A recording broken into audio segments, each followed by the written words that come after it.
कैसे हैं बच्चे आप सभी? आपकी मुस्कुराहट बता रही है कि आप बहुत अच्छे हैं और अपना अच्छे से ध्यान भी रख रहे हैं। तो चलिए, आज फिर मैं आपके लिए कुछ बहुत ही मजेदार गतिविधियां लेकर आई हूं, जिसमें आपको मेरे सिर्फ एक ही सवाल का जवाब देना है। और मेरा सवाल है, कितने? लेकिन उसके लिए आपको याद है, हमने चीजों को समूह में जोड़ा था और उससे हमने पहाड़े भी बनाए थे। आज भी हम कुछ ऐसा ही करने वाले हैं। तो चलिए शुरू करते हैं। तो क्या आपको स्क्रीन पर मेरे दो दोस्त राम और गोपाल नजर आ रहे हैं? उन दोनों के पास बहुत सारे गुलदस्ते। जी हाँ। अब जरा हम देखें कि राम के पास कितने गुलदस्ते हैं। यहाँ हैं 4 गुलदस्ते। और गोपाल के पास कितने गुलदस्ते हैं? गिनिए तो जरा। बिल्कुल सही, 3 गुलदस्ते। तो पहले जरा राम के गुलदस्तों को देख लेते हैं। यहाँ हमारे पास हैं 4 गुलदस्ते और हर गुलदस्ते में हैं कितने फूल? गिनिए। जी हाँ, 3। यानी 3 फूलों के 4 गुलदस्ते हैं। आइए कुछ अन्य उदाहरणों द्वारा इसे देखें।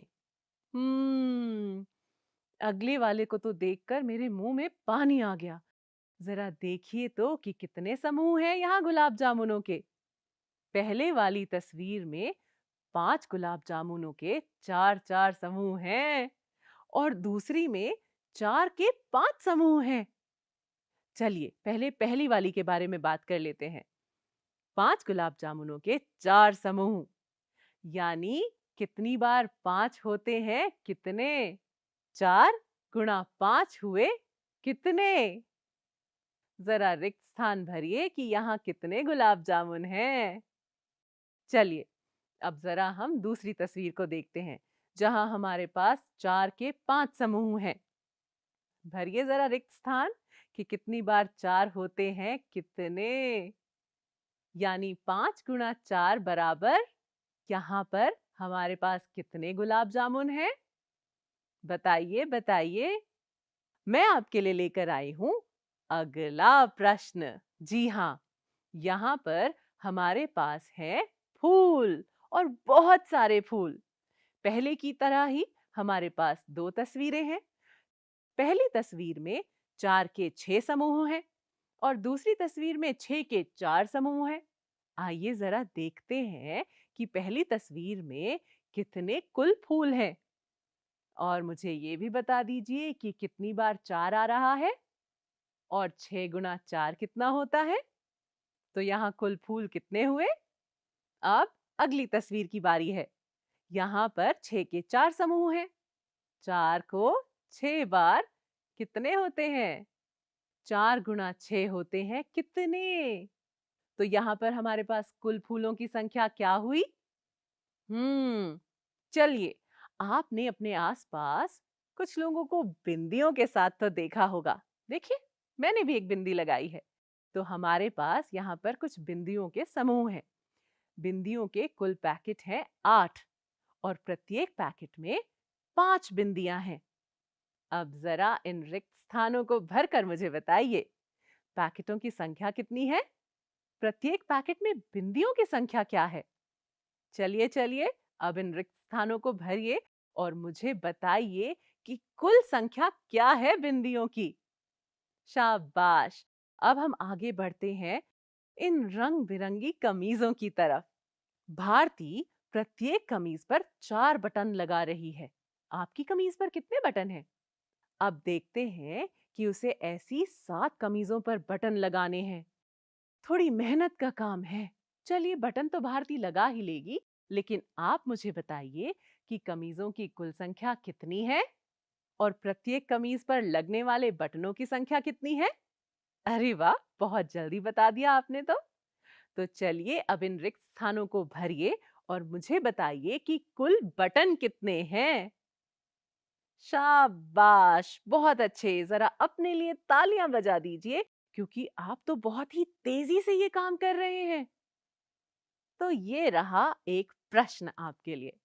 रीता ने 6 पेंसिल खरीदी। प्रत्येक पेंसिल की कीमत 4 रुपए है। तो वो दुकानदार को कुल कितने रुपए देगी? ऐसा आपके साथ भी होता होगा जब आप दुकानदार को कुछ पैसे देते हैं या रुपए देते हैं, तब आपको थोड़ी परेशानी होती होगी। लेकिन इस तरह से समूह बना के आप बहुत आसानी से उसकी गिनती कर सकते हैं। चलिए, अब बताइए पेंसिलों की संख्या कितनी है और एक पेंसिल की कीमत कितनी है हमारे पास? बिल्कुल सही। तो 6 पेंसिलों की कीमत हुई 4 जमा 4 जमा 4 जमा 4 जमा 4 जमा 4, 6 बार 4। बताइए ये किसके बराबर होता है? और मुझे बताइए कि रीता दुकानदार को कुल कितने रुपए देगी? शाबाश! अगर आपको वो करके अच्छा लगा, तो आइए एक और प्रश्न करते हैं।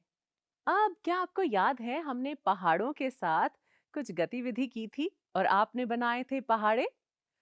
2 के, 3 के, 5 के और 10 के? आज भी हम पहाड़ों के साथ कुछ करने वाले हैं। मेरे साथ यहाँ मेरा दोस्त है रुद्र। देखते हैं कि वो क्या कर रहा है। रुद्र संख्या 2 की तालिका का उपयोग करके 4 की गुणन तालिका बना रहा है। आइए देखते हैं कैसे। रुद्र ने 2 का पहाड़ा एक बार लिखा है और उसने 2 का पहाड़ा उसी के नीचे दूसरी बार भी लिखा है। और इससे क्या बात है, इससे तो रुद्र को मिल गया है 4 का पहाड़ा। ये तो बहुत ही रोचक है। चलिए जरा देखते हैं कि उसने कैसे किया।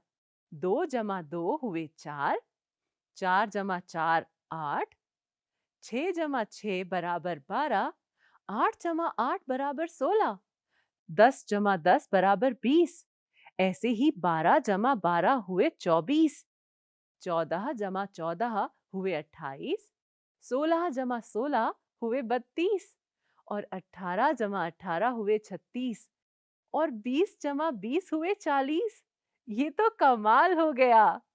जरा देखिए तो, जैसे मैंने 2 का पहाड़ा आपको करके दिखाया था, 2 और 2 4 करके, ऐसे ही रुद्र ने किस तरह से 3 और 4 के पहाड़े को मिलाकर बना दिया है 7 का पहाड़ा। क्या आप जमा करके देखेंगे? चलिए 2 मैं आपको आपके साथ करके दिखाती हूँ। 6 जमा 8 बराबर 14, 9 जमा 12 हुए 21 और इसी तरह से अंत तक 30 जमा 40 हुए 70। अरे ये तो कमाल हो गया। चलिए इसी तरह से अब आपको करना है 2 और 6 के पहाड़े से 8 के पहाड़े को तैयार। बिल्कुल, कुछ रिक्त स्थान दिए हुए हैं, उन्हें भरिए, उन्हें जोड़िए और आपके पास आ जाएगा 8 का पहाड़ा। तो या तो आप पहले वाली तकनीक से हर पहाड़े को लिख सकते हैं या 2 पहाड़ों को साथ में जोड़कर आप बना सकते हैं एक नए अंक का पहाड़ा। तो चलिए फिर उसी तरह से आप नए नए पहाड़े बनाइए, अपने दोस्तों को भी करने के लिए दीजिए और हम मिलेंगे अगली बार। तब तक के लिए अपना ध्यान रखिए, स्वस्थ रहिए।